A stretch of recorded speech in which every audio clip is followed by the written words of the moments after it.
हमारे मध्य हमारे कार्यक्रम के मुख्य अतिथि पधार चुके हैं। मैं उनसे निवेदन करती हूँ दीप प्रज्वलन करते हुए मंच पर स्थान ग्रहण करें।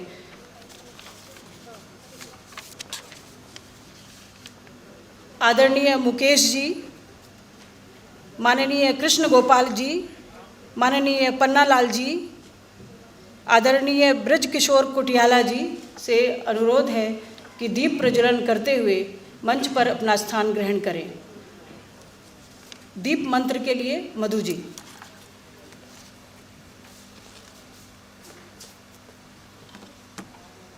दीप ज्योति परम ज्योति, दीप ज्योति जनार्दना, दीपो हरतु मे पापम, दीप ज्योति नमस्तुते, शुभं करोति कल्याणं, आरोग्यं सुख संपदा, द्वेष बुद्धि विनाशाय, आत्मज्योति नमस्तुते, आत्मज्योति प्रदीप्ताय, ब्रह्मज्योति नमस्तुते, ब्रह्मज्योति प्रदीप्ताय, गुरुर्ज्योति नमस्तुते। दीप ज्योति परम ज्योति, दीप ज्योति जनार्दना, दीपो हरतु मे पापम, दीप ज्योति नमस्तुते।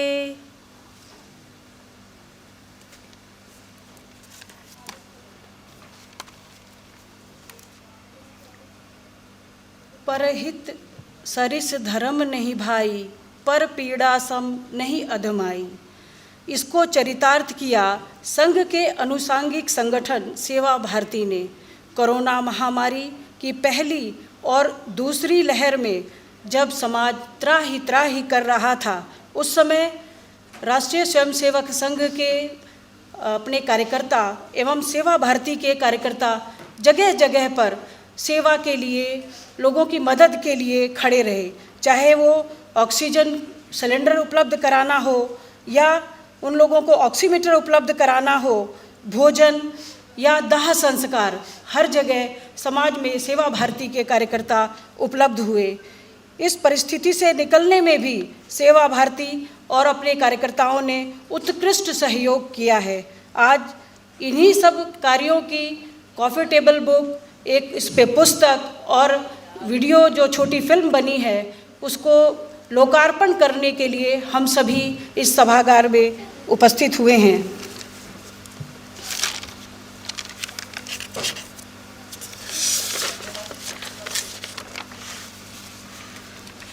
स्वागत के लिए मैं आमंत्रित करती हूँ माननीय मुकेश गर्ग जी के स्वागत के लिए आदरणीय पन्नालाल जी। माननीय मुकेश गर्ग जी, आप संयुक्त परिवार में रहते हैं, आप प्रतिष्ठित व्यापारी हैं, आप आईटीसी कंपनी के लिए आशीर्वाद आटे की कई मिलें चलाते हैं, कैटरिंग का भी व्यवसाय आपने किया हुआ है, शिव भक्त हैं, समाज सेवा में अग्रणी भूमिका निभाते हैं। हम आपका हृदय से स्वागत अभिनंदन करते हैं। माननीय कृष्ण गोपाल जी, आप मूलतः उत्तर प्रदेश मथुरा से हैं। आपने मास्टर डिग्री एनवायरमेंटल साइंस एवं doctorate degree council of scientific and industrial research में आगरा यूनिवर्सिटी से की है। 1975 से विस्तारक और 1980 से आप प्रचारक निकले। पूर्व में काशी प्रांत के प्रांत प्रचारक एवं असम के क्षेत्र प्रचारक रहे हैं। वर्तमान में 2012 से आप संघ के सह कार्यवाह हैं। हमारा परम सौभाग्य है, हम आपका हृदय से स्वागत अभिनंदन करते हैं।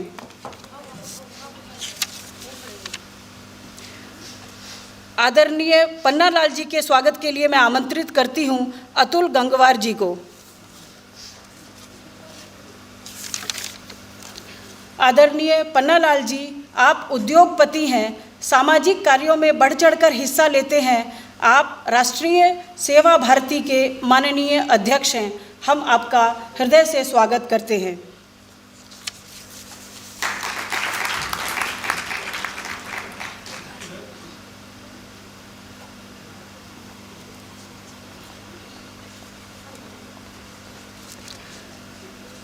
आदरणीय ब्रज किशोर कुठियाला जी के स्वागत के लिए मैं आमंत्रित करती हूँ रमेश अग्रवाल जी को। आदरणीय रमेश अग्रवाल जी सेवा भारती दिल्ली के अध्यक्ष हैं।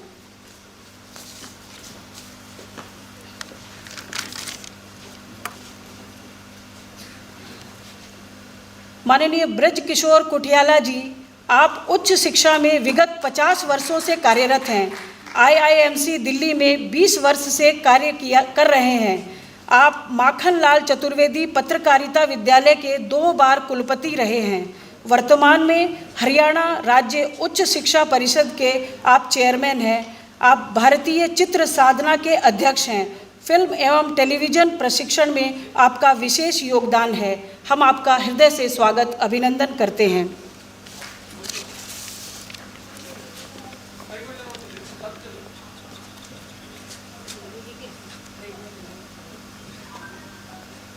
कार्यक्रम की प्रस्तावना के लिए मैं आमंत्रित करती हूँ आदरणीय पन्नालाल जी से। आदरणीय पन्नालाल जी।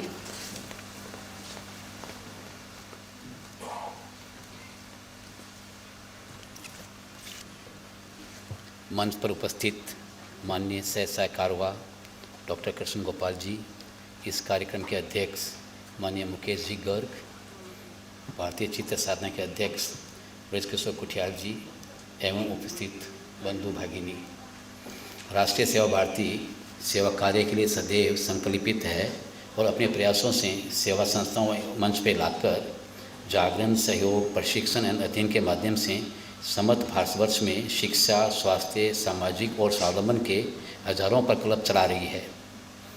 देश में वंचित, पीड़ित एवं अभावग्रस्त बंधुओं को शिक्षित, सशक्त, सुदृढ़, समृद्ध से संस्कारित कर समाज व राष्ट्र निर्माण में जुटी हुई है। सेवा दिशा, सेवा साधना, सेवा कुंज जैसे साहित्य एवं सेवा गाथा वेबसाइट और समर्पण धारावाहिक के माध्यम से सेवा संबंधी कार्य जन जन तक पहुंचाकर सेवा के भावों को सुदृढ़ करती है। सेवा परमो धर्म केवल ध्येयवाक्य ही नहीं, मन मस्तिष्क में जुड़ा हुआ है। सेवा सहज, सरल, सहृदय, निश्चल व स्वार्थ भाव से ही सभी कार्यकर्ता इसको निष्पादित करते हैं। आज के इस कार्य का उद्देश्य मात्र यही है कि संघ व समाज के कार्यकर्ताओं ने कोरोना काल के लगभग 1 वर्ष के कालखंड में कैसे चुनौती को अवसर में बदला, ये आप जैसे शुभचिंतकों के समक्ष प्रस्तुत है। राष्ट्रीय सेवा भारती व संपूर्ण समाज का अदम्य उत्साह एवं सहयोग, कार्यकर्ताओं के समर्पण की कथाएं मार्मिक एवं देवतुल्य है। इनको संवर्धित काफ़ी टेबल बुक के माध्यम से किया है। ये काफ़ी टेबल बुक 5 खंडों में विभाजित है। ये पुस्तक नहीं, वास्तव में एक कारवा है। किसी खंड में सेवा भारती के कार्यकर्ता राशन सामग्री बांटते हुए मिलेंगे तो किसी खंड में मजदूरों के पैरों में मलहम लगाते हुए मिल जाएंगे। साथ ही पुस्तक में सेवा के जीवंत अनुभव भी हम सबको पढ़ने को मिलेंगे। किसी खंड में स्वयंसेवक दाह संस्कार कर रहे हैं तो कई रक्तदान से जीवन को बचाने का काम कर रहे हैं। पुस्तक के बढ़ते पन्नों के साथ सेवा गाथा बढ़ती जाएगी और कार्यकर्ताओं का समर्पण, उनके जीवन की आहुति, डॉक्टर, स्वास्थ्यकर्मी, राष्ट्र सेविका समिति की बहनों का, वीरांगना जैसे साहस एवं सरकारी तथा गैर सरकारी संस्थाओं के योगदान का एहसास साहित्य रह जाएगा। ये पुस्तक माँ भारती के परम वैभव के साहस, सेवा व समर्पण की एक अद्वितीय झलक है। संवेदनशील भारत की गाथा पुस्तक एवं 100 दिन सेवा के चलचित्र का संकलन करता भी यहाँ उपस्थित हैं। हम उनके मुखारबिंद से ही उनको सुनेंगे तो ज़्यादा अच्छा लगेगा। आज के इस कार्यक्रम में उपस्थित मीडिया जगत के बंधु, समाज के गणमान्य जन एवं व्यवस्था में लगे सभी कार्यकर्ताओं का हार्दिक अभिनंदन, प्रणाम।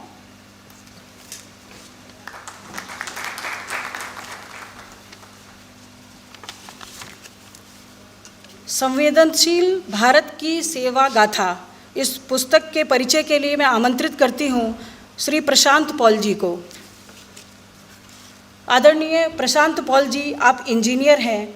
आप अनेक मल्टीनेशनल टेलीकॉम और आईटी कंपनी में सलाहकार एवं काउंसिल में सलाहकार हैं, सभी सलाहकार समिति के सदस्य हैं। लोकमत, तरुण भारत, विवेक, पांचजन्य, ऑर्गेनाइजर आदि पत्रिकाओं में आप स्तंभ लिखते हैं। ये 15 दिन, भारतीय ज्ञान का खजाना आदि पुस्तकों का आपने प्रकाशन किया है। आदरणीय प्रशांत पॉल जी।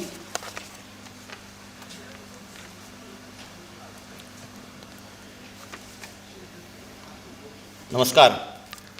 मंचा सिंह, डॉक्टर कृष्ण गोपाल जी, मान्य मुकेश जी, मान्य पन्नालाल जी, डॉक्टर बृष किशोर कुठियाला जी एवं सभागृह में उपस्थित सभी सम्माननीय श्रोतावर्ग, जब इस पुस्तक की कल्पना बनी किस प्रकार की एक पुस्तक लोगों के बीच आनी चाहिए, तो स्वाभाविकतः देश के सभी भागों से अनुभवों का संकलन प्रारंभ हुआ और जब अनुभव पढ़ने लगे तब ये ध्यान में आया कि यह अद्भुत है, किस प्रकार समाज खड़ा होता है और किस प्रकार आसेतु हिमाचल, ये सारा जो देश है, इस देश में एक ही प्रकार की उदात्त भावना जागृत होती है। इस पुस्तक से और पुस्तक का संकलन करते समय आए हुए अनुभवों से ऐसी अनेक बातें सामने आती है कि अगर इस प्रकार के संकट सामने आते हैं तो यह देश एक राष्ट्र पुरुष के रूप में खड़ा होता है और इसका जीता जागता प्रमाण अगर कोई है तो इस पुस्तक के सारे अनुभव है। इस पुस्तक को बनाने में अनेकों का सहयोग रहा, अनेकों के लेखों का संकलन हुआ, अनेकों के अनुभवों का संकलन हुआ। मैं सिर्फ कुछ नाम उसमें से पढ़ता हूं, बाकी अनेक नाम ऐसे हैं जिनका उल्लेख यहां पे नहीं हो पाएगा। अमोल दामले जी, रश्मि दाधीश जी, विजयलक्ष्मी सिंह, मंजू पांडे, रविंद्र जाजू, दाक्षी साहू, पल्लवी अन्वेकर, प्रशांत बाजपेयी, निहारिका सरवटे आदि। अब इस पुस्तक के बारे में मैं सिर्फ एक दो अनुभव बताना चाहूंगा ताकि यह ध्यान में आएगा कि किस प्रकार से हमारा समाज इस आह्वान को सामने रखते हुए और खड़ा हुआ था। राजकोट में एक छोटा सा इंडस्ट्रियल एरिया है, जीआईडीसी कहलाता है, वो अजी वसाहत कहलाता है। वहां पर अपने संघ के स्वयंसेवक प्रशासन के साथ सहयोग कर रहे थे और जहां जहां आवश्यक है वहां जो किट्स का वितरण उनको कर रहे थे। प्रशासन ने हेल्पलाइन जारी की थी, हेल्पलाइन में लोग के फोन आते थे, प्रशासन से, कलेक्टर ऑफिस से फोन आता था और संघ के स्वयंसेवक वहां वो किट का वितरण करते थे। ऐसा रात को 8 बजे फोन आया संघ कार्यालय में कि अजी वसाहत में 2 उड़ीसा के श्रमिक हैं, उन तक पहुंचानी है। स्वयंसेवक निकले, 2 के बजाय 4 किट साथ में लेकर निकले।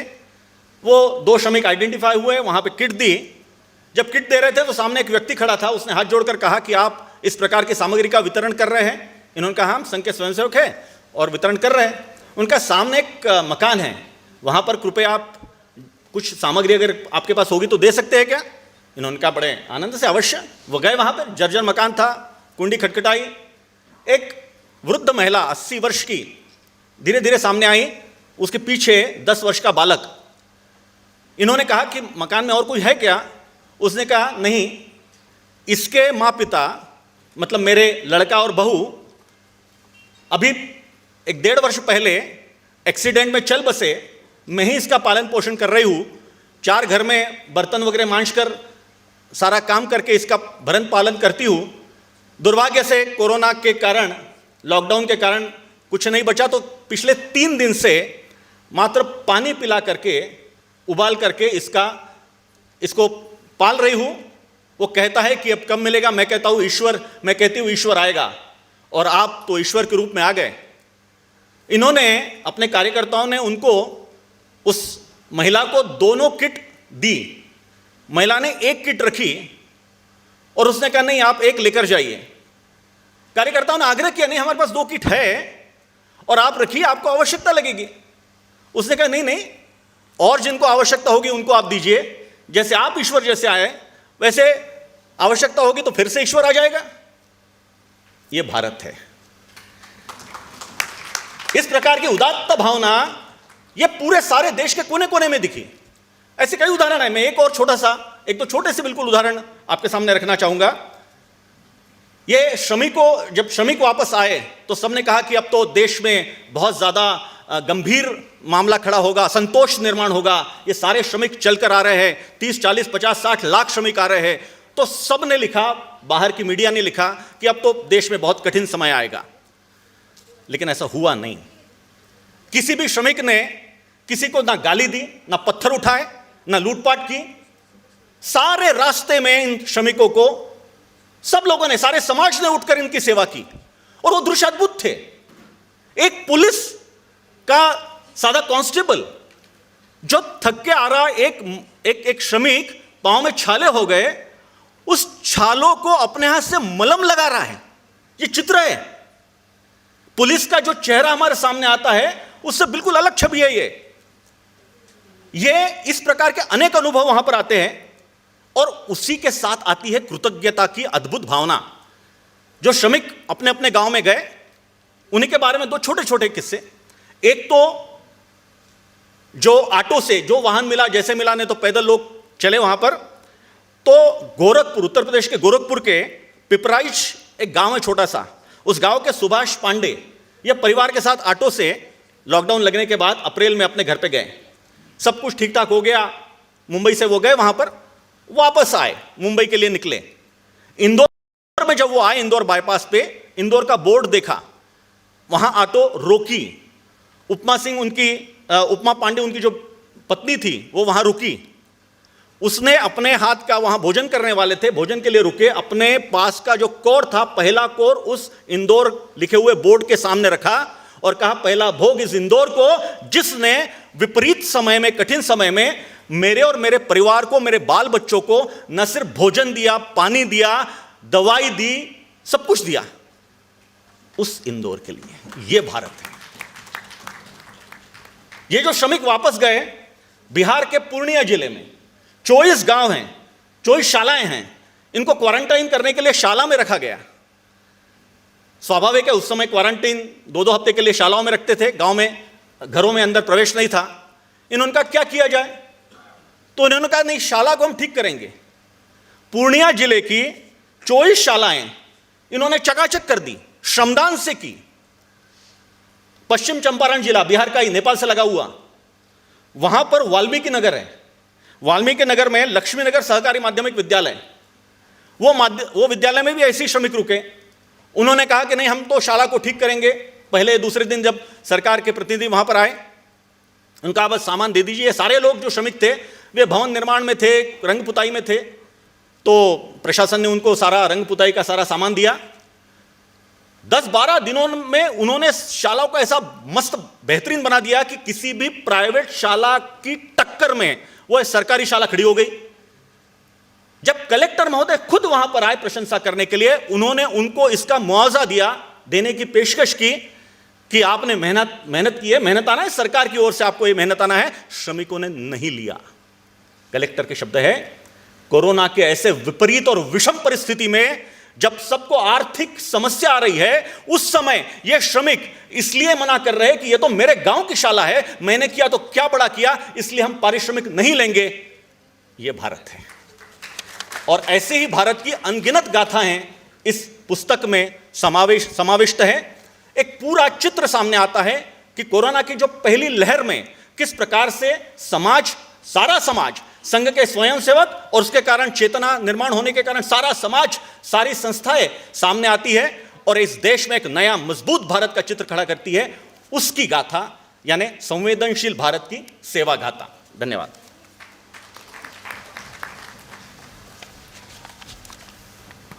बहुत सुंदर प्रशांत जी। जो लिखता है और जो देखता है, जो महसूस करता है, उसको समय अधिक चाहिए होता है, ये बिल्कुल सच है। क्षमा चाहेंगे, हम लोगों के पास समय की थोड़ी दिक्कत है, वरना तो सभी लोग सुनना चाहते हैं आपको। धन्यवाद। कॉफ़ी टेबल बुक के परिचय के लिए मैं आमंत्रित करती हूँ राजीव अग्रवाल जी को। वयं राष्ट्रांग भूता कॉफ़ी टेबल बुक। हमारे मध्य सभागार में कई गणमान्य उपस्थित हैं, मैं उनका परिचय कराना चाहूँगी। आदरणीय कुलभूषण आहूजा जी, आप राष्ट्रीय स्वयंसेवक संघ के प्रांत संघ चालक हैं। आहूजा शॉल के नाम से कई आपके शोरूम्स दिल्ली में हैं, हम आपका स्वागत करते हैं। माननीय पराग जी, आप राष्ट्रीय स्वयंसेवक संघ के अखिल भारतीय सेवा प्रमुख हैं, केंद्र बेंगलोर है, हम आपका स्वागत करते हैं। माननीय रामलाल जी, आप राष्ट्रीय स्वयंसेवक संघ के अखिल भारतीय संपर्क प्रमुख हैं, आपका केंद्र मुंबई है, हम आपका हृदय से स्वागत, अभिनंदन करते हैं। माननीय सुधीर जी, आप राष्ट्रीय सेवा भारती के अखिल भारतीय संगठन मंत्री हैं, हम आपका स्वागत करते हैं। माननीय श्री नरेंद्र जी, आप राष्ट्रीय स्वयंसेवक संघ के अखिल भारतीय सह प्रचार प्रमुख हैं, हम आपका हृदय से स्वागत अभिनंदन करते हैं। आदरणीय राजीव जी।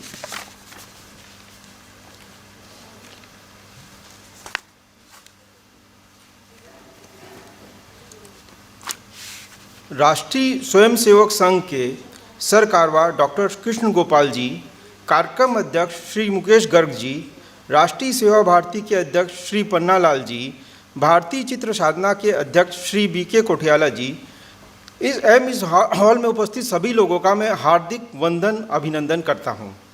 वैश्विक महामारी कोरोना ने जहाँ मानवीय जीवन चक्र को थाम कर रख दिया था, वहीं मानवीय जीवन शैली और दिनचर्या की परिभाषा ही बदल के रख दी थी। इस महामारी ने मानव को बेबस लाचार सा कर दिया था। हर तरफ भय, असुरक्षा, अनहोनी, अवसाद के गहरे बादल छाए हुए थे।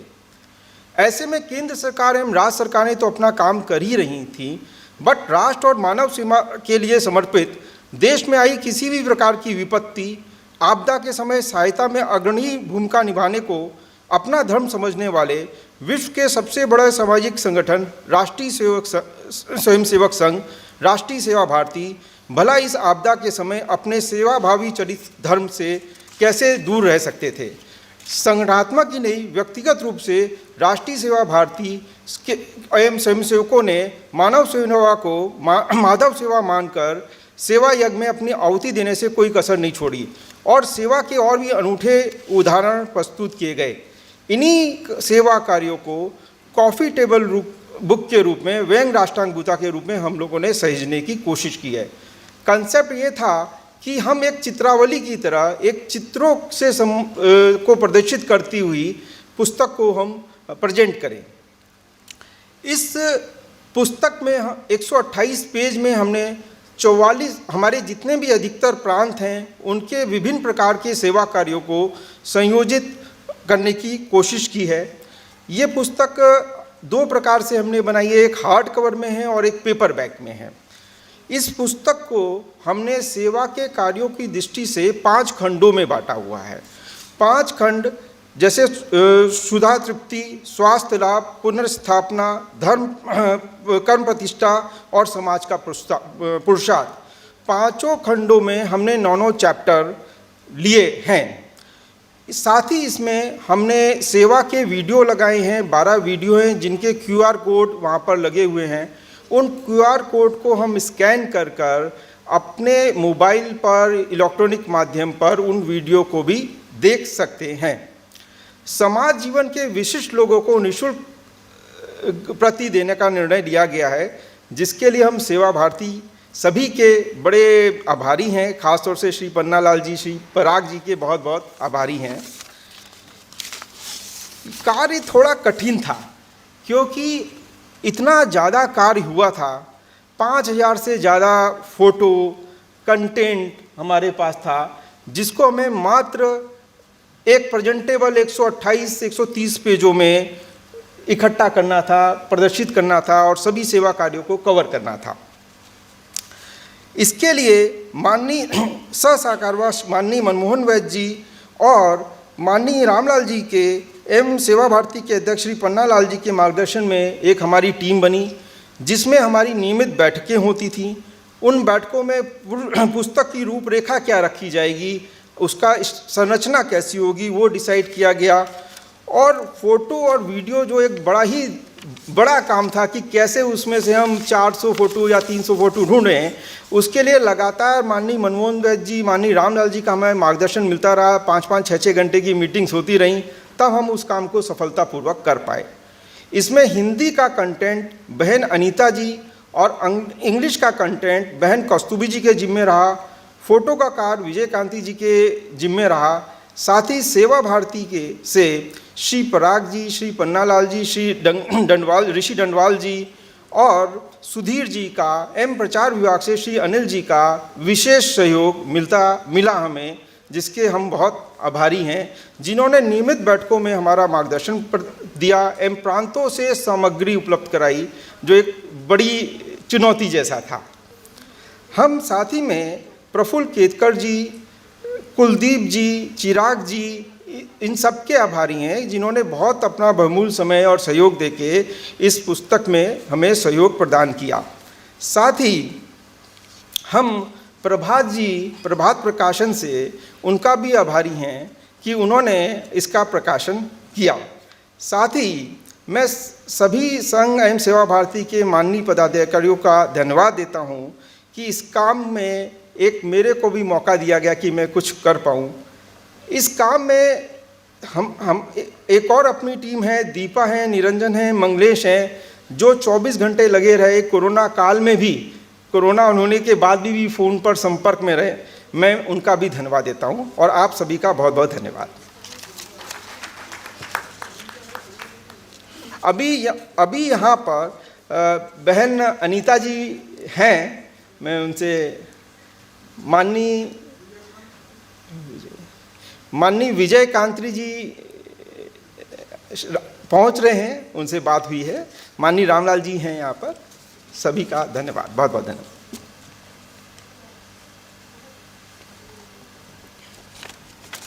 अभी हम दोनों पुस्तकों का विमोचन करेंगे। पहले संवेदनशील भारत की सेवा गाथा, इस पुस्तक का विमोचन करने जा रहे हैं। इसके लिए मैं प्रशांत पॉल जी को मंच पर आमंत्रित करती हूँ।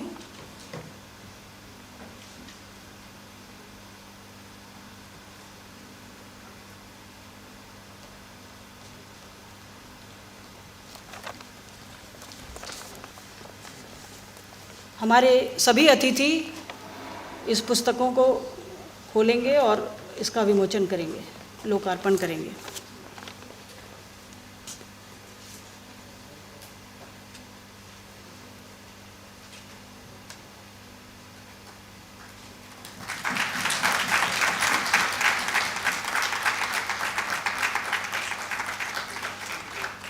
भारत माता की, भारत माता की।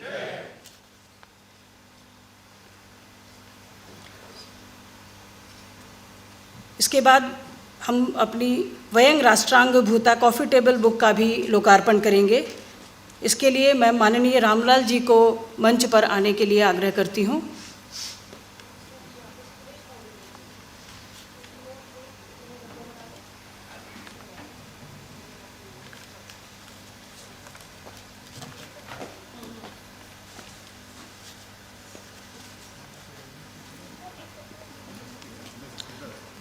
आदरणीय पन्नालाल जी उसको खोल के सबको दे देंगे।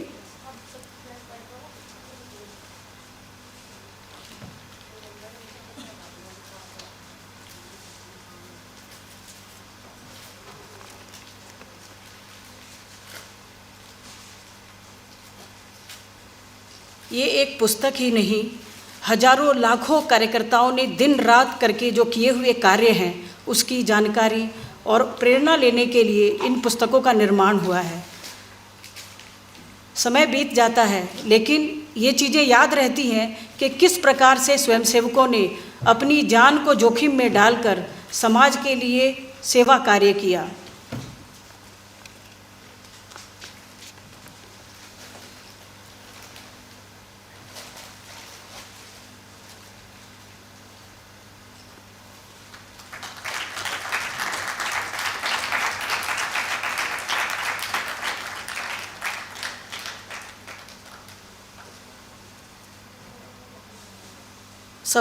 संवेदनशील भारत की सेवा गाथा, ये पुस्तक बाहर बिक्री के लिए उपलब्ध है। वैसे इसका मूल्य 135 रुपये है, लेकिन आज 100 रुपये में बाहर उपलब्ध है। आप जाते समय इसे वहाँ से ले सकते हैं।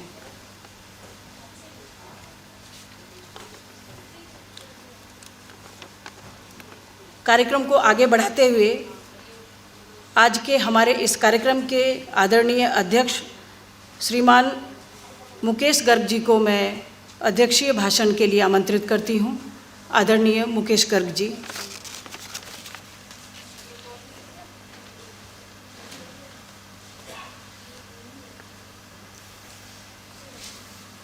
मेरा परिचय तो बिल्कुल दिया है। कृष्ण गोपाल जी से मैं बड़े आदर से ये कहना चाहूँगा कि इन्होंने जो प्रेरणा दी हम उसकी तरफ चलने की कोशिश करेंगे। मंच पे विराजमान सभी जो भी उपस्थित हैं और आप लोग जो भी हैं, मैं ज़्यादा समय नहीं लूँगा, एक ही शब्द कहूँगा कि बहुत पहले एक वाक्य कहा गया था कि गुरु गोविंद दाऊ खड़े काके लागू पाओ, बलिहारी गुरु आपकी गोविंद देव बताए। इस सब के पीछे जो मैं आज यहाँ खड़ा हूँ, कुलभूषण जी का आशीर्वाद मेरे साथ है। मैं उनकी प्रेरणा को अपने लिए मानता हूँ कि उन्होंने मुझे इस कार्य में लगाया। मैं उनका बहुत दिल से धन्यवाद देता हूँ। नमस्कार।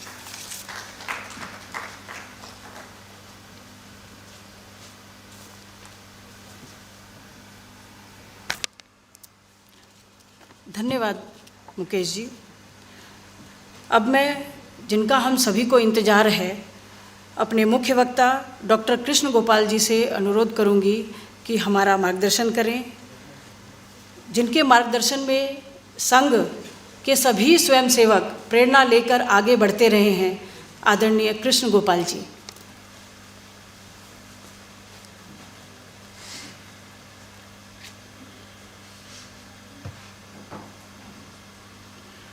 मंच पर विराजमान श्रीमान अध्यक्ष महोदय मानवर मुकेश जी गर्ग,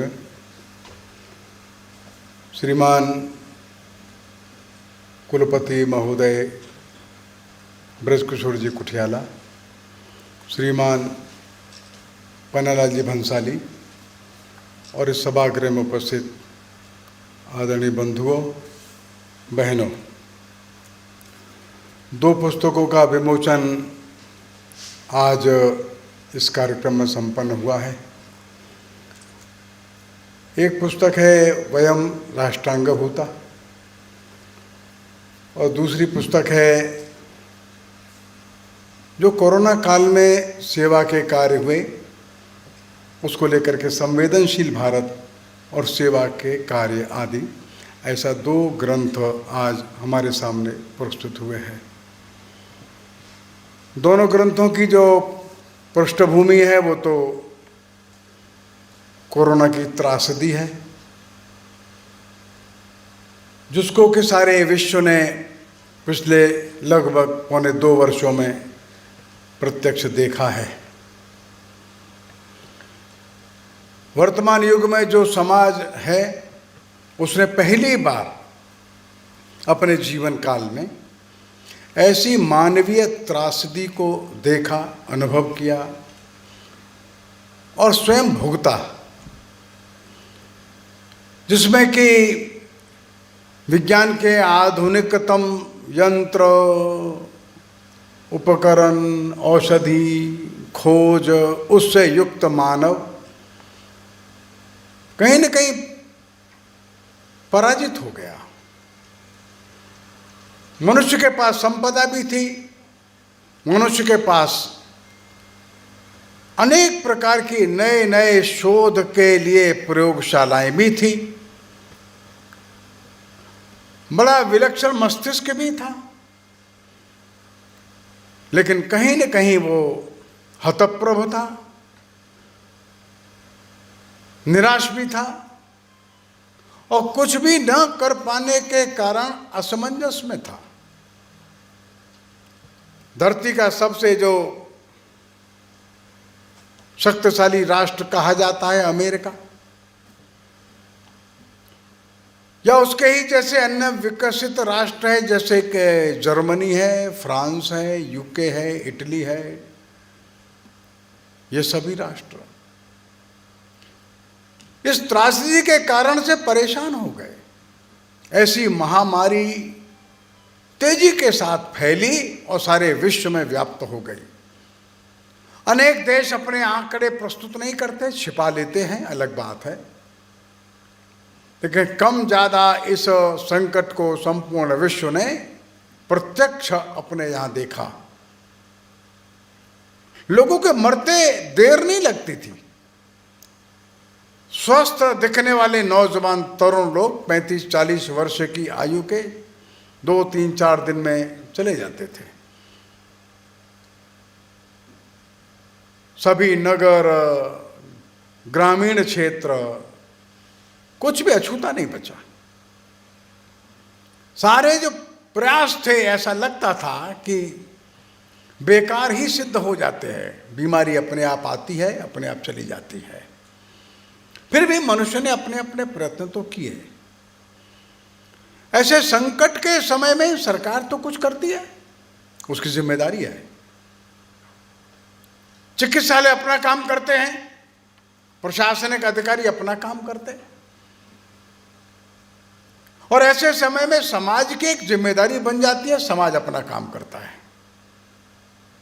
बहुत सारी घटनाएं इन दोनों ग्रंथों में हैं, उन घटनाओं को वर्णन करने में मैं नहीं जाता, आप पढ़ेंगे। अभी पोल साहब ने कुछ बातें बताई हैं, ऐसी बहुत सी घटनाएं हमको मिलेंगी। मैं सारांश बताता हूं। ये सारी जो महामारी थी, इसका एक स्वरूप विश्व में भी था, भारत में भी था। भारत ने जो अपना प्रदर्शन किया वो थोड़ा भिन्न है। मुझको एक भविष्यवाणी ध्यान में आती है जो आज़ादी के पहले चर्चिल महोदय ने की थी। 2 प्रकार की भविष्यवाणी उन्होंने की थी। पहली भविष्यवाणी की थी, देश स्वतंत्र होगा, ये बिखर जाएगा, टिकेगा नहीं, ये टूट जाएगा और इसके अनेक टुकड़े हो जाएंगे। लेकिन भविष्यवाणी गलत सिद्ध हो गई, ये देश टूटा नहीं, ये देश एक बना रहा। इसका मतलब वो देश को जानते नहीं थे।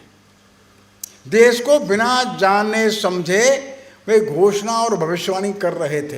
एक दूसरी भविष्यवाणी भी ऐसी ही थी जो पश्चिम के लोगों ने की थी, और यह की थी कि अब भारत देश जो है ये अपने देश की आज़ादी को न पढ़ा पाएगा, न लिखा पाएगा, न भोजन दे पाएगा। करोड़ों लोग भूख से मर जाएंगे। वो भी गलत सिद्ध हो गई। आज देश 78% लिटरेसी वाला देश है, दुनिया में सबसे ज़्यादा इंजीनियर डॉक्टर बनाने वाला देश है, और कोई प्राणी इस देश में अन्न के अभाव में तो नहीं मरता। हाँ, व्यवस्था के अभाव में मरता है, अलग बात है। देश में अन्न की पैदावार अपनी आवश्यकता से 3-4 करोड़ टन ज़्यादा होती है। ये दोनों भविष्यवाणियाँ गलत निकली। तीसरी भविष्यवाणी 16 मार्च 2020 को बरखादत्त जी ने करी, और बरखादत्त जी ने कहा कि देश में 4.5 करोड़ माइग्रेंट, गरीबी की रेखा से नीचे रहने वाले लोग हैं, बहुत गरीब है, 4.5 करोड़ लोग। ऐसे जो माइग्रेंट हैं, गरीब भी है, ये इनके लिए लगता है कि अब तो मृत्यु अवश्यंभावी दिख रही है। ऐसा बरखादत्त जी ने 16 मार्च 2020 को वाशिंगटन पोस्ट में लिखा। वो इस पुस्तक में इसका उल्लेख है। अगर 4.5 करोड़ जनसंख्या ऐसी है जो माइग्रेंट है, गरीब है बहुत, इसको बचने की क्या संभावना है? बहुत कठिन है मित्रों। 50 लोगों की भी खबर ऐसी नहीं आ रही कि जो माइग्रेंट लेबर थे और गरीबी के कारण भूख से मर गए, ये नहीं आया।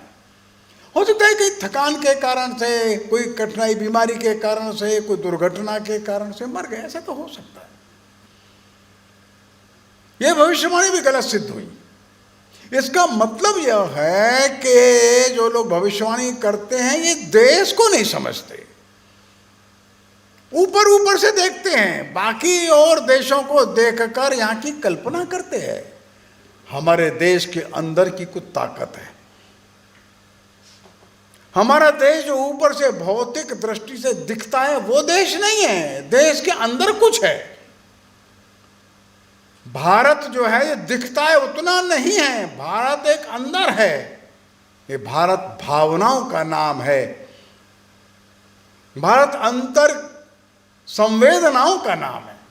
भारत एक प्रेम की भाषा प्रकट करता है, भारत एक अध्यात्म का संदेश देता है, भारत दुनिया भर में सहयोग और सहकार सिखाता है, भारत भेद में अभेद की दृष्टि करता है, भारत वो है जो ऊपर दिखता नहीं अंदर है।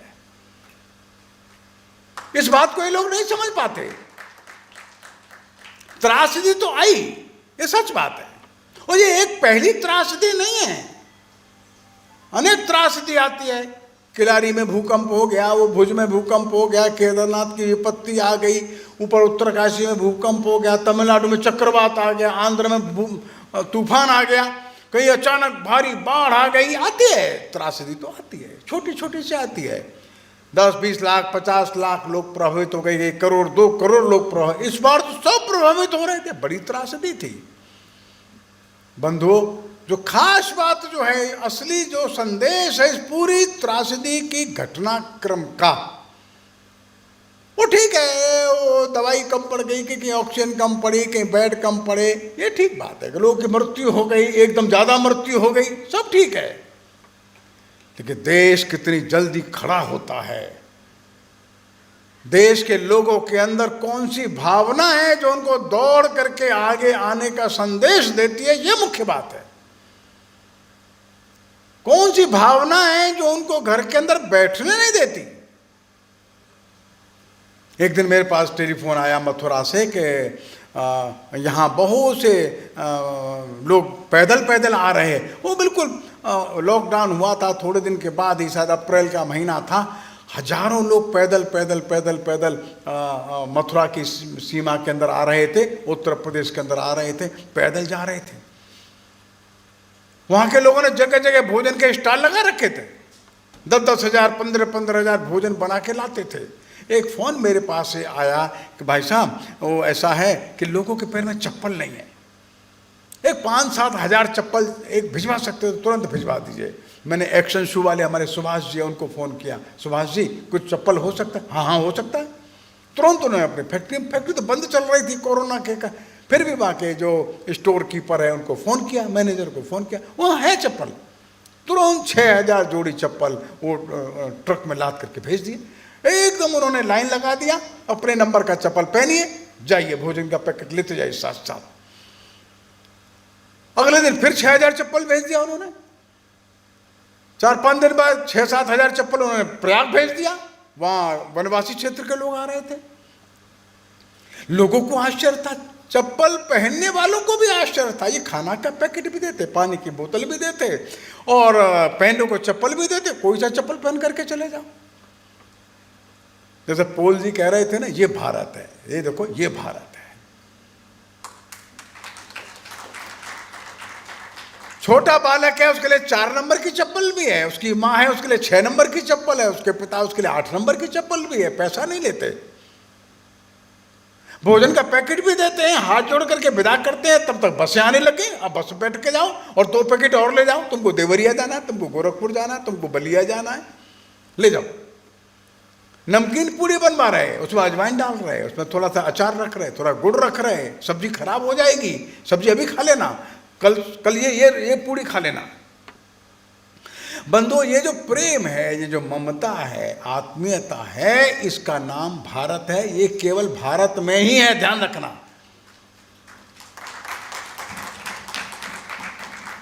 उदाहरण तो ऐसे हजारों हैं।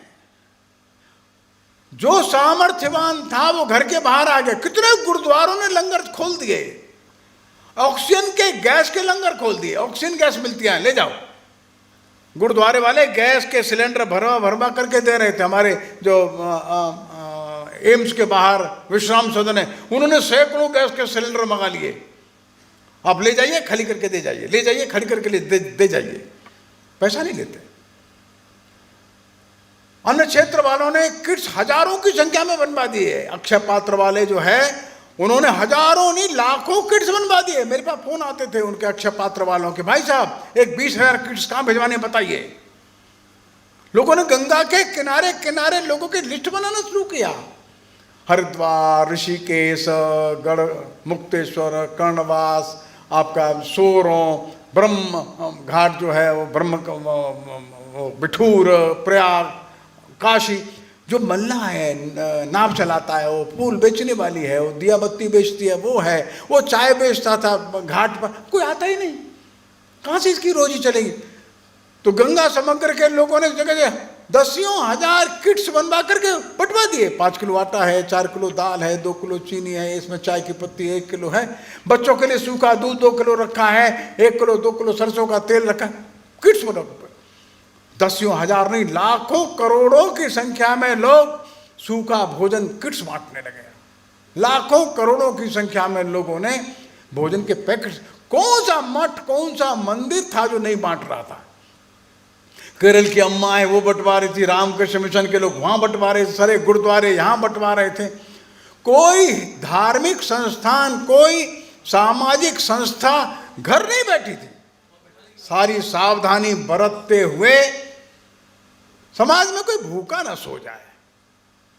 ये जो भावना है समाज में कोई भूखा ना सो जाए, ये कहां से आई?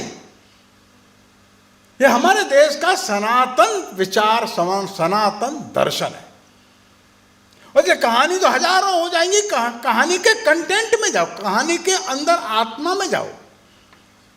सारी जो त्रासदी है, ये सारी समस्या है, सारी समस्या को लड़ने के पीछे मनुष्य है, लेकिन मनुष्य के अंदर एक भाव है, उस भाव के पीछे एक दर्शन है, उस दर्शन का नाम है अध्यात्म। उस अध्यात्म की चाबी, अध्यात्म की पूंजी को लेकर के हम लड़ाई लड़ते हैं। और जो संवेदना, जो करुणा, जो प्रेम, जो ममता, जो आत्मीयता, जो समर्पण, श्रद्धा और निष्ठा हमारे पास है, वो परिभाषा पश्चिमी जगत के पास है ही नहीं। क्यों? पश्चिमी जगत ने माना ही नहीं कि परमात्मा किसी मनुष्य के अंदर होता है। यह मौलिक अंतर है। भारतीय धरती ये कहती है मनुष्य के अंदर परमात्मा है, वो परमात्मा सभी मनुष्यों के अंदर है, वो परमात्मा सभी जीवों के अंदर है। ईश्वरः सर्वभूतानां, जो ईश्वर मेरे अंदर है वही तुम्हारे अंदर है, तत्त्वमसि वही तुम्हारे अंदर है। ये दर्शन हमारी धरती का है।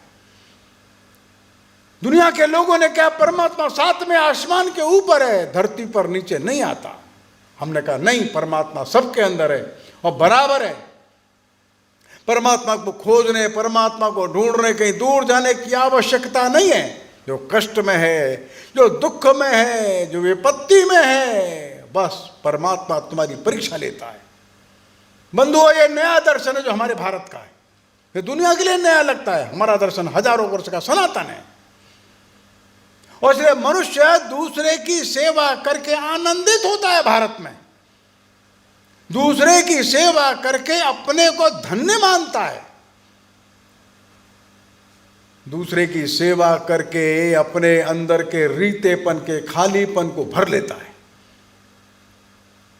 हम सेवा करते हैं दूसरे के लिए नहीं करते, हम सेवा करते हैं अपने आनंद के लिए करते हैं। ये मौलिक दर्शन है इस देश का। दूसरे की सेवा करके आनंदित होते हैं। हम दूसरे भूखे व्यक्ति को खाना खिला करके प्रसन्न होते हैं। किसी गरीब की दवाई दे करके हम प्रसन्न होते हैं, आनंदित होते हैं। ये दर्शन दुनिया में है ही नहीं। और एक बड़ा धनपति जब स्वामी विवेकानंद जी के पास पहुंचा अमेरिका में और वर्णन करने लगा, मेरे वहां फैक्ट्री, वहां ये विवेकानंद ने कहा है तो हम क्या करें इसका? अमेरिका के उन गरीब लोगों को क्या लेना देना तुम्हारी संपदा से? बड़ा आश्चर्यचकित हुआ, पूछा क्या मतलब? तो विवेकानंद ने कहा तुमने इतनी संपदा अर्जित की है, लेकिन तुमने अमेरिका के गरीब लोगों के लिए क्या किया?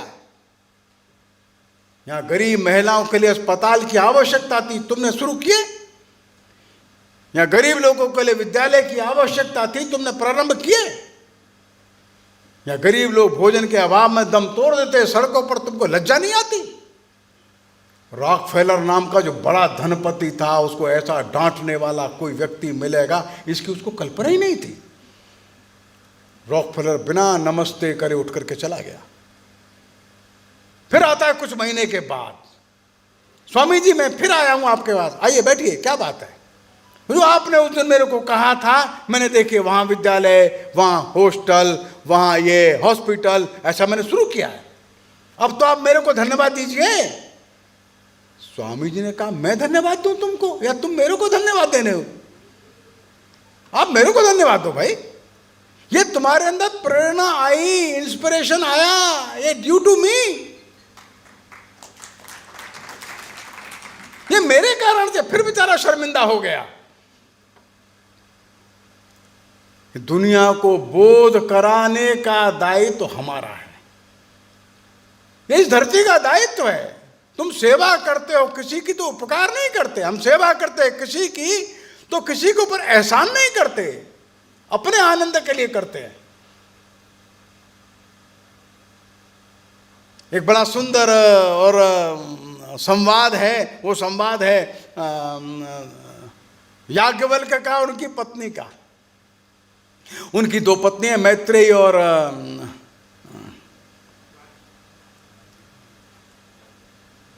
गर्गिनी है। तो उनकी एक पत्नी है, तो याज्ञवल्क्य जंगल को जा रहे, कात्यायनी, तो जो जंगल को जा रहे हैं तो याज्ञवल्क्य ने दोनों को संपत्ति बांट दी। हम तो जंगल जा रहे हैं, तुम दोनों को हम संपत्ति दे रहे हैं। तो कात्यायनी बोलती है हम क्या करेंगे संपत्ति का। ऐसा विवाद दोनों का चलता है, दोनों का संवाद चलता है। तो ये मैत्रेयी है, कात्यायनी है, दोनों का संवाद याज्ञवल्क्य, बहुत सुंदर संवाद है। तो ये संवाद में पत्नी पूछती है ये बताओ कि संपदा से हमको आनंद मिलेगा, संपदा से हमको अमरत्व मिल जाएगा। याज्ञवल्क्य कहते वो तो नहीं मिलेगा। ये संवाद लंबा चलता है। एक प्रश्न में याज्ञवल्क्य कहते हैं तू ध्यान रख, कोई माँ अपने बेटे को प्रेम करती है तो बेटे के लिए नहीं करती। आश्चर्य हो गया उसकी पत्नी को, ऐसा कैसे? हाँ, कान खोल के सुन ले, समझ ले तू। पत्नी पति को प्रेम करती है, पति के लिए नहीं करती, वो अपने लिए करती है, अपने आनंद के लिए करती है, ध्यान रख। आश्चर्य, हाँ हाँ सच है, मैं बता रहा हूं सच है मित्रों, ये शाश्वत सत्य है जो उपनिषद का है। हम किसी की सेवा करते हैं तो उसके लिए नहीं करते, अपने आनंद के लिए करते हैं। हमको सुख मिलता है, हमको संतोष मिलता है। भारत का ये दर्शन ये मौलिक है। और इसलिए हम दूसरे की सेवा करते हैं तो दूसरा नहीं है, वो अपना ही है। सेवा का अवसर देकर वो हमको कृतार्थ करता है। हम अपनी संपदा संपत्ति का ठीक सदुपयोग करते हैं, अपनी क्षमताओं का ठीक उपयोग करते हैं। और से सारा देश एक निष्ठ होकर एक भाव और भावना से ऐसी आपदा और विपत्ति के सामने खड़ा हो जाता है। सैकड़ों अवसर आए इस देश में। केदारनाथ की त्रासदी आई तो लोगों ने अपने घर का जो वर्ष भर का सामान था निकाल करके खिला दिया लोगों को। अनेक स्थान पर भूकंप आते हैं, लोग दौड़ करके जाते हैं, ट्रक के ट्रक सामान पहुंचा देते हैं। लेकिन सारी दुनिया में कहीं भी ऐसा उदाहरण देखने को नहीं मिलता है।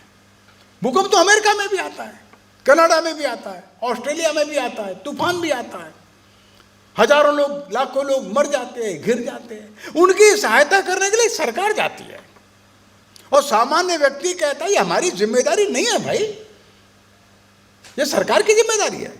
भारत एक भिन्न प्रकार का देश है। ऐसी त्रासदा और विपत्ति के समय सामान्य मनुष्य खड़ा हो जाता है। और इसलिए दिल्ली में जब लोग निकले गड़िया लोहारों के बीच में भोजन और भोजन के किट्स बांटने के लिए, तो गड़िया लोहार के लोगों ने कहा कल आप फिर आइए। कल फिर गए, 51,000 रुपया इकट्ठा करके उन्होंने दिया। भीलवाड़ा में भी गड़िया लोहारों ने 51,000 रुपये इकट्ठा करके दिया। उनको पता लगा कि ऐसे ऐसे दिल्ली के गड़िया लोहारों ने दिया, उन्होंने भी दिया। क्या है भाई, कोई आमदनी भी नहीं। वो छोटा छोटा लोहे का सामान बना करके बिक्री करते हैं, महीनों से बिक्री बंद। लेकिन नहीं, जो जो जमा पूंजी थी उसमें से निकाल कर समाज की सेवा के लिए देना, ये मेरा कर्तव्य। ये जो भावना है, मेरे पास जो है उसमें से दे देना। मेरे पास 2 रुपया है तो 1 रुपया देना है, 10 रुपया है तो 5 रुपया देना, 1000 है तो 500 देना, लाख है तो 50,000 देना, करोड़ है तो 50 लाख दे देना, 100 करोड़ है तो 50 करोड़ दे देना। सामर्थ्य जिसकी जितना है उसमें से दे देता है। कटक में रेलवे स्टेशन पर महात्मा गांधी एक दिन बैठे थे बेंच पर, ट्रेन की प्रतीक्षा कर रहे थे। गोपबंधु दास उनके बगल में बैठे हैं। एक बूढ़ा वनवासी आता है, केवल कमर पर धोती बंधी हुई है और बड़ा जीर्ण शीर्ण सा शरीर है। वो पूछता है बापू कौन है इनमें? तो लोगों ने कहा बापू जी है, तो बापू के पैर छूता है। बापू कहते हैं आओ बैठो बैठो। और जिसके पास 10 करोड़ है वो 10 करोड़ देता है। भावना एक ही है, सामर्थ्य तो बदलता रहता है मनुष्य का। और से इस देश में हजारों नहीं लाखों उदाहरण ऐसे खड़े हो गए, लोगों ने शमशान में जाकर के लाइन लगा कर उनका अंतिम संस्कार किया, जिनके और बच्चे किसी कारण से परिवारीजन नहीं आ सके, वो तो डर के कारण से नहीं आ सके, या अमेरिका में बैठे नहीं आ सके। लोग किट्स पहन करके उनके शरीर को लेकर के शमशान में खड़े हो गए और शमशान में संस्कार करके आ गए। ब्लड देने की जरूरत पड़ी तो हजारों लोग सामने आ गए, हाँ हम ब्लड देंगे ना, ब्लड देने को तैयार हो गए। ऐसे परिवार थे जिनके परिवारों में अब कोई है ही नहीं, कमाने वाला या नौजवान सब बाहर है। घर में एक आधो बूढ़ा बूढ़ी है, वो बाहर जा भी नहीं सकते।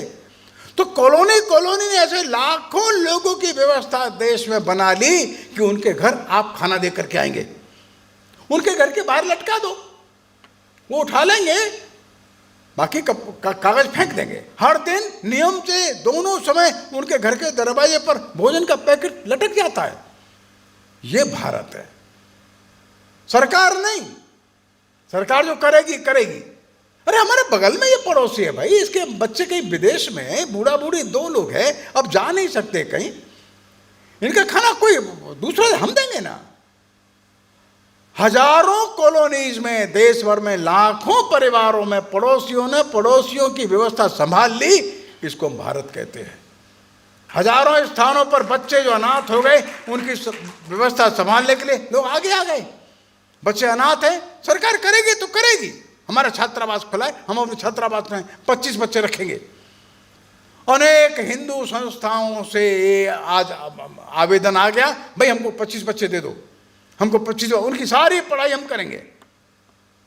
नौकरी और विवाह तक जिम्मेदारी हमारी है, उनके माता पिता नहीं, कोई दिक्कत नहीं, परमात्मा उनके साथ है, हम साथ है।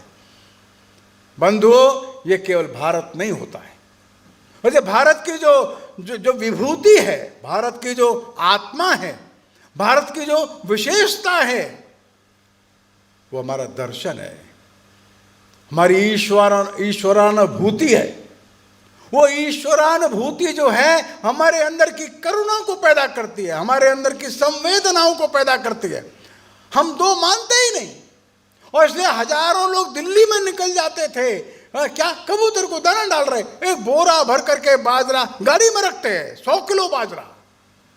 2 लड़के निकलते, जहां कबूतर डाल, सैकड़ों लड़के ब्रेड लेते, रोटी लेते, कहा बंदरों को देने जा रहे। ये क्या है? What is this? ये दुनिया के लिए अकल्पनीय है, लेकिन भारत के लिए स्वाभाविक है। बंधुओं, इस भौतिक आंधी में इसको बचा करके रख करके लाए हम यहां तक। जब दुनिया कल भौतिक भौतिक भौतिक देखती है, तब भारत अध्यात्म को संजो कर, संभाल कर और उसको अच्छे से विकसित करता हुआ आगे लेके चलता है। वो दिखता नहीं, उसके अंतरात्मा में रहता है। ये ध्यान में रखिए, जो भौतिक दुनिया है, ये मनुष्य को सामर्थ्यवान बनाती है। ये शिक्षा आज की जो है मनुष्य को शिक्षित करती है, ऊंचा बना देती है। व्यक्ति शक्तिशाली बन जाता है, उस पर पैसा है, उसके पास गाड़ी बड़ी है, उसका बैंक बैलेंस है, वो बड़ी कोठी है, उसकी कोई पोजीशन है, लेकिन ध्यान में रखिए वो अकेला रहता है। और आज की शिक्षा, आज की सभ्यता का जो युग है, मनुष्य को शक्तिशाली बनाता है, मनुष्य को ऊंचा बनाता है, लेकिन मनुष्य को अकेला छोड़ देता है। उसके साथ कोई आता नहीं, ये किसी के साथ जाता नहीं, संबंध भी नहीं बनाना चाहता। अपार्टमेंट में अपने घर का दरवाजा दूसरे के घर के दरवाजे के सामने खोलने को मना कर देता है, नहीं हमारी प्राइवेसी है, हम नहीं चाहते। आज की जो शिक्षा, आज का जो युग, आज का जो सिविलाइजेशन का तूफान है, यह मनुष्य को संपन्न बना रहा है, मनुष्य को शक्तिशाली बना रहा है, सामर्थ्यवान बना रहा है, ऊंचा बनाता है, लेकिन अकेला छोड़ देता है। मनुष्य मनुष्य के साथ रह नहीं सकता, मनुष्य मनुष्य से टकरा के दूर चला जाता है, उसका ईगो इतना बढ़ जाता है, वो बगल वाले से बात भी करना नहीं चाहता। बगल वाले की आवश्यकता में खड़ा होना नहीं चाहता। ये बड़ा भारी संकट दुनिया के सामने आज खड़ा है। एक बर्ट्रैंड रसेल करके बड़े भारी विद्वान हो गए, वे लिखते हैं आज के सिविलाइजेशन ने, वर्तमान की सभ्यता ने मनुष्य को बहुसंपन्न बनाया है, शक्तिशाली बनाया है, सामर्थ्यवान बनाया है, अकेला छोड़ दिया है टकराने के लिए। और मनुष्य का स्वभाव ऐसा हो गया है जैसे बिलियर्ड की दो गेंद आती हैं, टकरा के फिर दूर चली जाती है, पास रहती ही नहीं। ये उदाहरण दिया बर्ट्रैंड रसेल ने।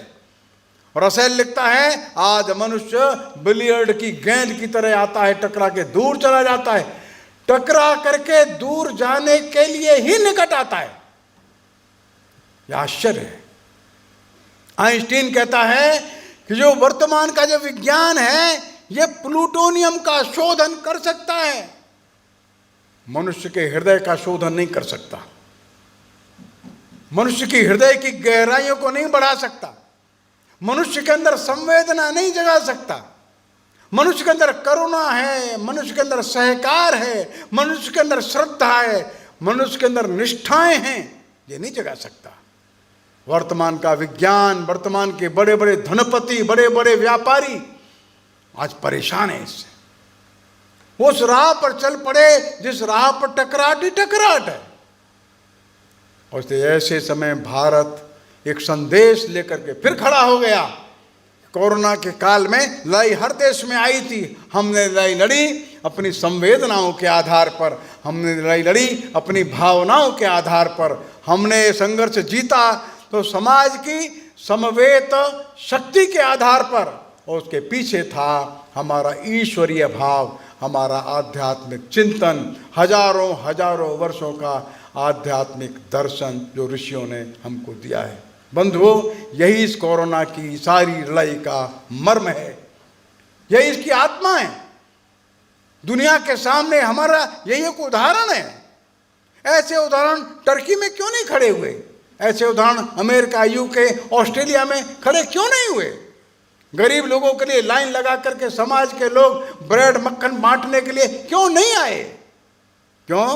वह अध्यात्म नहीं था। ईश्वरः सर्वभूतानाम ये कल्पना भी नहीं थी जो हमारी है, और इसलिए ये हमारे ऊपर बड़ी भारी जिम्मेदारी है।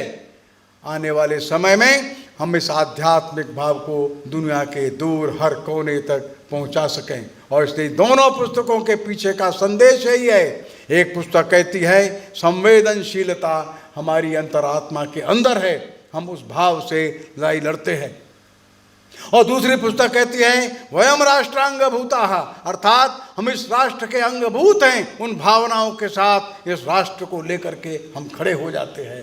दोनों ग्रंथों का महत्वपूर्ण भाग है, इन दोनों ग्रंथों का एक महत्व है, और इसलिए दोनों पुस्तकें आपके सामने हैं। आप पढ़िए, अध्ययन करिए, लेकिन इसकी भावनाओं में जाइए। उदाहरण तो बहुत सारे मिलेंगे, हर उदाहरण के पीछे एक भाव है, उस भाव को पकड़िए, तब ध्यान में आएगा। वयम राष्ट्रांगभूता कहते कहते हम उस राष्ट्र के अंगभूत है जो राष्ट्र अध्यात्म का संदेश देता है। संवेदनशीलता की जब बात देखते हैं दूसरे ग्रंथ में, हम उस भाव में चले जाते हैं। धीरे धीरे धीरे 100 उदाहरण हैं, 100 उदाहरण के बाद अंत में एक ही चाबी सबकी दिखाई देगी कि हम संवेदनशील है। क्यों? क्योंकि हम आध्यात्मिक है। इस भाव को हमने पकड़ा तो वास्तव में इन दोनों ग्रंथों का मर्म हम समझ सकेंगे। मैं समझता हूँ इतना पर्याप्त है। नमस्कार।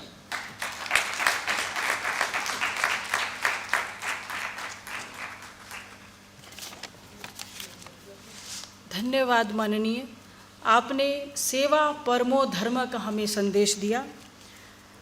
अभी फिल्म प्रसारण 100 दिन सेवा के, इसके लिए मैं आमंत्रित करती हूँ अतुल गंगवार जी को, और अपने मंचासीन अतिथियों से अनुरोध करती हूँ कि सामने स्थान ग्रहण कर लेंगे, जिससे फिल्म अच्छे से वो देख पाएंगे। आदरणीय अतुल गंगवार जी, आप इलेक्ट्रॉनिक मीडिया से लगभग 27 वर्षों से जुड़े हुए हैं। आपने दूरदर्शन, जी टीवी, ई टीवी आदि संस्थानों के लिए अनेक कार्यक्रमों का निर्माण, निर्देशन एवं लेखन कार्य किया है। 11 वर्षों तक सहारा समय बिहार झारखंड में आप निर्माता के पद पर कार्य किया है।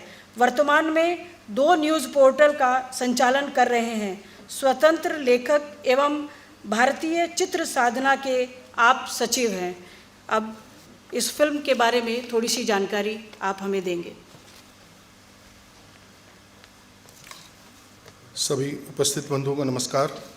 मंचासीन आज के कार्यक्रम के अध्यक्ष श्री मुकेश गर्ग जी, कार्यक्रम के मुख्य वक्ता राष्ट्रीय स्वयंसेवक संघ के सह सरकार्यवाह माननीय कृष्ण गोपाल जी, राष्ट्रीय सेवा भारती के अध्यक्ष माननीय पन्नालाल जी और भारतीय चित्र साधना के अध्यक्ष श्री बीके कोठियाला जी और सभी उपस्थित जो हमारे यहाँ आज महानुभाव हैं, उन सबका मैं स्वागत अभिनंदन करता हूँ भारतीय चित्र साधना की ओर से। कोरोना के बारे में हमसे पहले जो पुस्तक का विमोचन हुआ तब भी बताया गया, ये एक ऐसी आपदा थी जिसका विश्व ने पहली बार सामना किया और भारत भी इससे अछूता नहीं रहा। देश के प्रधानमंत्री माननीय नरेंद्र मोदी जी के संपूर्ण लॉकडाउन के आह्वान पर संपूर्ण देश ने इस आपदा का कड़े अनुशासन के साथ सामना किया और कोरोना की पहली लड़ाई जो थी हमने जीती। ऐसे कठिन समय में जब इस अनजाने कोरोना वायरस से देश के डॉक्टर्स, नर्सेज, स्वास्थ्य सेवाओं से जुड़े हुए लोग, सफाई कर्मी, पुलिस प्रशासन के लोग लड़ रहे थे, उस समय समाज के ऐसे कई संगठन और उनसे जुड़े हुए लोग भी उनके कंधे से कंधा मिलाकर इस लड़ाई में उनका साथ दे रहे थे। भारतीय चित्र साधना ने राष्ट्रीय स्वयंसेवक संघ, राष्ट्रीय सेवा भारती एवं उसके अनेक सहयोगी संगठनों के स्वयंसेवकों और कार्यकर्ताओं द्वारा देश भर में किए गए कार्यों को एक जगह एकत्र कर 7 छोटी एवं एक बड़ी डॉक्यूमेंट्री फिल्म का निर्माण किया है। इन फिल्मों का निर्माण यश पाने के लिए नहीं किया गया है, इसलिए इसमें दिखाए गए अनेक दृश्य हमारे अपने स्वयंसेवकों एवं कार्यकर्ताओं द्वारा अपने सीमित संसाधनों द्वारा फिल्मांकित किए गए हैं, जैसे मोबाइल फ़ोन, छोटे कैमरा से किए गए हैं, लेकिन अपने कार्यकर्ताओं और स्वयंसेवकों की इस महामारी से लड़ने के अथक प्रयास इन फिल्मों में अवश्य दिखाई देते हैं।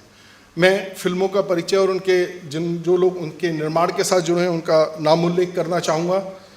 वो हमारे साथ यहाँ उपलब्ध हैं, मौजूद हैं हमारे बीच में। पहला लघु वृत्तचित्र कोरोना प्रबंधन प्रशासन का सहयोग, इसका लेखन एवं निर्देशन दीक्षा कोहली जी ने किया है। दीक्षा कोहली जी विगत 1.5 दशकों से पत्रकारिता के क्षेत्र से जुड़ी हुई हैं और उत्तर भारत की राजनीतिक और सामाजिक चेतना पर उनकी विशेष दक्षता है। आप पिछले 4 वर्षों से लोकसभा टीवी में एंकर और कार्यक्रम निर्माता के रूप में कार्यरत हैं। कोरोना काल, अल्पसंख्यक समाज और सेवा, इस चित्र का लेखन एवं निर्देशन पवन शर्मा जी ने किया है। आपको भी इस क्षेत्र का 2 दशकों का अनुभव है। पिछले 3 वर्षों से लोकसभा टीवी में कार्यरत हैं। संसदीय कार्यवाही को देश दुनिया को दिखाने और सांसदों से संबंधित विभिन्न कार्यक्रमों के निर्माण की जिम्मेदारी बखूबी निभा रहे हैं। तीसरा वृत्तचित्र है पूर्वोत्तर भारत कोरोना काल में सेवा, इसका लेखन निर्देशन ब्रजेश द्विवेदी जी ने किया है। आप भी 1.5 दशक से मीडिया एवं लेखन के क्षेत्र में सक्रिय हैं। आपकी बनाई कई डॉक्यूमेंट्री फिल्में काफ़ी चर्चित हुई हैं। इसके साथ साथ ब्रजेश द्विवेदी जी एक सुप्रसिद्ध कवि भी हैं। आपको अटल बिहारी वाजपेयी काव्य सम्मान और काव्य गौरव सम्मान भी मिला है। कोरोना संकट जनजातीय समाज में सेवा, इसका लेखन निर्देशन वीरेंद्र कुमार जी ने किया है। आप पिछले कई वर्षों से राष्ट्रीय मीडिया में कार्यरत हैं। कई बड़े मीडिया संस्थानों में सेवाएं देने के पश्चात आप भी लोकसभा टीवी में कार्यरत हैं। संसद से जुड़े विभिन्न कार्यक्रमों का निर्माण आपके जिम्मे है। कोरोना समाज के उपेक्षित वर्गों की सेवा, इसका लेखन एवं निर्देशक मनीष वाजपेयी जी ने किया है। मनीष जी डीडी न्यूज़ में कार्यरत हैं। पत्रकारिता से लगभग 20 वर्षों का अनुभव है और आप साप्ताहिक कार्यक्रम एक भारत श्रेष्ठ भारत के निर्माता, निर्देशक एवं प्रस्तुत करते हैं। कोरोना संकट एवं स्वाभिमानी घुमंतु समाज, इसका लेखन निर्देशन रामवीर श्रेष्ठ जी ने किया है। आप लंबे समय से पत्रकारिता से जुड़े रहे हैं। हिंदुस्तान समाचार, जनमत, लाइव इंडिया इत्यादि चैनलों से होते हुए, डीडी किसान होते हुए अभी लोकसभा टीवी में बतौर एंकर कार्यरत हैं।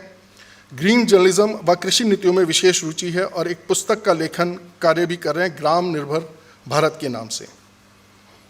हमारा एक वृत्तचित्र है कोरोना संकट प्रवासी श्रमिकों को राहत, गीतांजलि राघव जी ने उसका निर्देशन लेखन किया है। वो आज स्वास्थ्य ठीक नहीं होने के कारण हमारे बीच में नहीं है। आप लोग सभा टीवी में एसोसिएट प्रोड्यूसर हैं। आज जिस वृत्तचित्र का प्रदर्शन आपके सम्मुख होने वाला है 100 दिन सेवा के, इसकी परिकल्पना, इसकी आधारशिला सुप्रसिद्ध फिल्म पटकथा लेखिका एवं उपन्यासकार सुश्री अद्वैता काला जी ने करी थी और इसी जो उन्होंने आधार तैयार किया था उस पर इसका निर्माण किया गया है। इसका लेखन का कार्य अतुल गंगवार ने किया है। स्वर राज चावला जी का है जो लगभग 24 वर्षों से मीडिया से जुड़े हैं। स्वयं भी एक अच्छे लेखक एवं निर्देशक हैं। सूचना प्रसारण मंत्रालय में सीनियर एडिटर मीडिया कंसल्टेंट रहे हैं। इस फिल्म में पार्श्व संगीत है युवा संगीतकार एडी सिंह का, जो कई सफल म्यूजिक एल्बम, वेब सीरीज और एवं भोजपुरी फिल्मों में अपने संगीत से सजा चुके हैं। फिल्म के ग्राफिक्स निर्माण में सहारा समय एनडीटीवी जैसे चैनलों में आर्ट डायरेक्टर रह चुके कन्हैया कृष्ण जी का सहयोग हमें मिला है। इस फिल्म का निर्देशन रश्मि जैन जी ने किया है। आप लगभग 20 वर्षों से मीडिया के क्षेत्र में कार्यरत हैं और वर्तमान में प्रख्यात पंजाबी चैनल पीटीसी में बतौर कार्यकारी निर्माता कार्य करती हैं।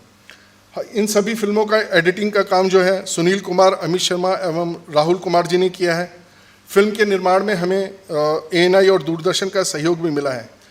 पहली बार ऐसा हो रहा है कि ये फिल्म हिंदी में अभी आपको दिखाई जाएगी और 7 बजे इसका जो इसका सोशल मीडिया यूट्यूब चैनल पे प्रीमियर होगा। कन्नड़, पंजाबी, उड़िया, मराठी और तेलुगु भाषा में भी अनुवाद करके प्रसारित की जाएगी। मैं रश्मि जी से अनुरोध करूंगा, लैपटॉप लाएं, माननीय कृष्ण गोपाल जी इस फिल्म को लोकार्पित करें। हम सभी जानते हैं कि किस प्रकार से अपने स्वयंसेवकों ने, कार्यकर्ताओं ने रात दिन एक करके इस महामारी से निपटने के लिए प्रयास किया है और आज भी कार्यरत हैं। चाहे वो शारीरिक स्वास्थ्य हो, चाहे मानसिक स्वास्थ्य हो, चाहे योगशालाएं हों या काउंसलिंग सेंटर्स हो, आज भी अपने कार्यकर्ता दिन रात प्रयास कर रहे हैं कि समाज को इस महामारी से उबारा जाए। हमारा ये कार्यक्रम समाप्ति की ओर है।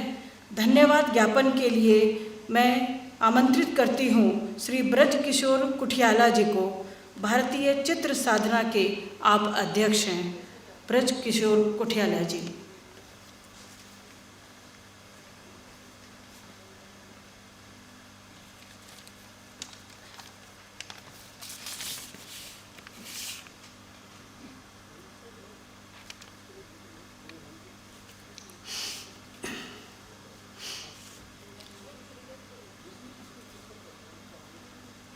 माननीय कृष्ण गोपाल जी, सरकारवा राष्ट्रीय स्वयंसेवक संघ, इस कार्यक्रम की अध्यक्षता कर रहे श्रीमान मुकेश गर्ग जी, राष्ट्रीय सेवा भारती के माननीय अध्यक्ष श्री पन्नालाल जी,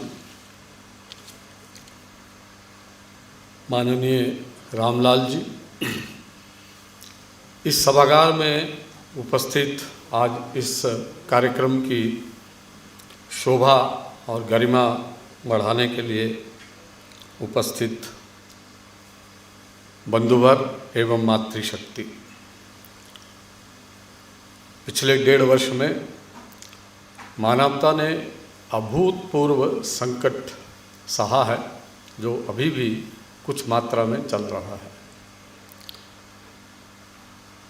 प्रत्येक समाज ने उसको अपने अपने रूप से संभालने का प्रयास किया, परंतु भारत ने एक अद्वितीय उदाहरण प्रस्तुत करके, जैसा कि कहा गया कि सेवा दूसरे के लिए नहीं, अपने आनंद के लिए, और वो उदाहरण प्रस्तुत करके हमने अपने संकट को अपने तरीके से संभाला और उसके लिए उदाहरण प्रस्तुत किए। इन उदाहरणों को, इन अनुभवों को आज 2 पुस्तकों के माध्यम से, एक वयम राष्ट्रांग भूता और एक संवेदनशील भारत की सेवा गाथा और कुछ चलचित्रों के माध्यम से, जिसका एक का प्रदर्शन आज हमने इस सभागार में देखा। इन समाज के कार्यों का डॉक्यूमेंटेशन करना और फिर उसको वर्तमान और भविष्य के लिए संदर्भ के रूप में रखना, जो कि आज और कल के लिए प्रेरणा के स्रोत बनते हैं। इस कार्य के लिए वयम राष्ट्रांग भूता के प्रकाशन के लिए श्रीमान रविंद्र जी, संवेदनशील भारत की सेवा गाथा की रचना के लिए श्रीमान प्रशांत पोल जी, और चलचित्र 100 दिन सेवा के लिए अतुल जी गंगवार और उनकी पूरी टोली हम सब के धन्यवाद के पात्र हैं और साधुवाद के पात्र हैं। मुझे लगता है कि हम सबको सेवा भारती के इन सब कार्यों के लिए और इन कार्यों के डॉक्यूमेंटेशन के लिए जो प्रयास हुआ, उसके लिए करतल ध्वनि से अपना धन्यवाद और आभार प्रकट करना चाहिए। आज के कार्यक्रम में मुकेश जी ने अध्यक्षता स्वीकार की। आपका योगदान इन कार्यों में बड़ा महत्वपूर्ण रहा है, सराहनीय रहा है। मुकेश जी का हम सब की ओर से आभार, धन्यवाद, और इस विश्वास के साथ कि आप इन कार्यों के साथ समाज के पुनरुत्थान के कार्यों में आपका और भी योगदान होगा, हम आपका आभार प्रकट करते हैं। आज का सुंदर उद्बोधन, जिसमें सेवा कार्य का अध्यात्म क्या है, उसकी सीख हम सबको एक बार जो मिली, उसके लिए माननीय कृष्ण गोपाल जी का आभार। इस कार्यक्रम में, आयोजन में और इस सारे कार्य के लिए, निर्देशन के लिए माननीय पन्नालाल जी, आपका भी बहुत बहुत आभार एवं धन्यवाद। भारतीय चित्र साधना एवं राष्ट्रीय सेवा भारती की ओर से आप सब महानुभाव जो इस सभागार में अपना समय लेकर के आए और आपने इस कार्यक्रम में सहभागिता की, आप सबका भी बहुत बहुत धन्यवाद। जय भारत।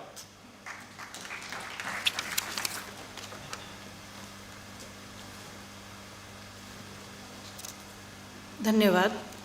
कल्याण मंत्र के लिए मैं आमंत्रित करती हूँ सरिता जी को।